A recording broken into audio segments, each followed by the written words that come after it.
the risk, take the gamble, take the first step. विश्वास एक बहुत बड़ी चीज होती है। वो विश्वास ही है जिसकी वजह से एलोन मस्क दुनिया के सबसे क्रांतिकारी आदमी बने।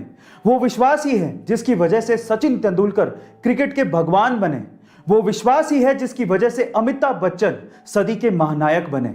मैंने अक्सर अपनी जिंदगी में देखा है कि जो लोग रिस्क नहीं उठाते वो अपनी जिंदगी में कुछ बड़ा अचीव नहीं कर पाते। नेल्सन मंडेला खुद ये कहते हैं कि अगर आप अपनी जिंदगी में कुछ भी रिस्क नहीं उठाते हो तो ऐसी जिंदगी में कोई पैशन नहीं होता, जबकि आपको पता है कि आप इससे बेहतर जिंदगी जी सकते हो।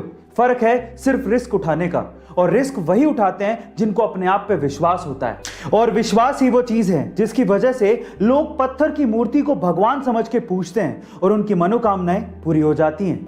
अब विश्वास आपकी जिंदगी में कैसे परिवर्तन ला सकता है, इसको एक कहानी से समझने की कोशिश करते हैं। एक बार क्या हुआ, एक गांव में एक व्यक्ति बड़ा बीमार था क्योंकि उसे टीबी था। बीमारी ज्यादा बढ़ने की वजह से वो अपने गांव के ही वैद्य के घर पे पहुंचा। अब जैसे ही वो वैद्य के घर गया, उसको पता लगा कि वैद्य जी घर पे नहीं है, वो खेत में काम कर रहे हैं। तो वो खेत पहुंच गया। अब खेत में जाके उसने वैद्य जी को सारी बात बताई कि उसे क्या बीमारी है, क्या प्रॉब्लम है। वैद्य जी ने सारी बीमारी जानने के बाद उसे दवाई लिख के देने की कोशिश करी, लेकिन खेत में ना पेपर था ना पेन। तो उन्होंने पास में ही रखी एक लाल ईंट को उठाया और उसके पास में कोयला पड़ा था, तो कोयले को उठा के और लाल ईंट को उठा के उस कोयले से लाल ईंट पे कुछ लिखा। उस व्यक्ति को देते हुए कहा कि ये ले लेना और इसे रोज पानी में घोल घोल के पीना। अब प्रॉब्लम यह थी कि वो व्यक्ति अनपढ़ था, वो वैद्य जी की बात को ठीक से समझ नहीं पाया, लेकिन वो उस ईंट को लेके घर चला गया और 3 महीने बाद वापस लौट के वैद्य जी के पास आया और कहता है कि वैद्य जी, आपके द्वारा दी गई दवाई से मैं आधा तो ठीक हो चुका हूं। अगर आप मुझे वो दवाई दोबारा दे दें तो शायद मैं पूरा ठीक हो जाऊं। तो वैद्य जी ने कहा, मैंने तुम्हें दिया तो था। तो वो व्यक्ति क्या कहता है, ध्यान से सुनिएगा। वो व्यक्ति ये कहता है कि ईंटें तो हमारे घर पे भी पड़ी हैं, लेकिन उस ईंट पे जो आपने मंत्र फूंक के दिया था, अगर वो मुझे मिल जाए तो मेरा काम बन जाए।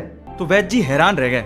उन्होंने पूरी बात पूछी तो पता लगा कि वो व्यक्ति पिछले 3 महीने से उस ईंट को पानी में घोल घोल के पी रहा है, लेकिन फिर भी वैद्य जी ने उसको कुछ नहीं कहा, सच्चाई बताई नहीं। पता है क्यों? क्योंकि उसे उस इलाज में विश्वास था और वो ठीक हो रहा था। वैद्य जी ने फिर से ईंट ली और फिर से उस ईंट पे कोयले से दवाई लिख के उसे दे दी और वो बंदा पूरी तरह से ठीक हो गया। अब आप लोग कहेंगे कि कैसे बच्चों वाली कहानी है, नहीं, लेकिन यहां पर समझने और सीखने लायक बहुत सारी चीजें हैं। यहां सीखने लायक बात यह है कि दवाई लेने के साथ साथ आपको इस चीज पे भी विश्वास होना चाहिए कि इस दवाई को लेने के बाद मैं पूरी तरह से स्वस्थ हो जाऊंगा, तभी आप उस प्रॉब्लम से बाहर निकल पाओगे। और ये चीज आपकी जिंदगी पे भी लागू होती है। अगर आपको अपने आप पे विश्वास है और अपने आइडिया पे विश्वास है और अगर आप रिस्क उठाना जानते हैं तो एक ना एक दिन आप सफल जरूर हो जाओगे। बस अपने विश्वास को डगमगाने मत देना, उसे बनाए रखना।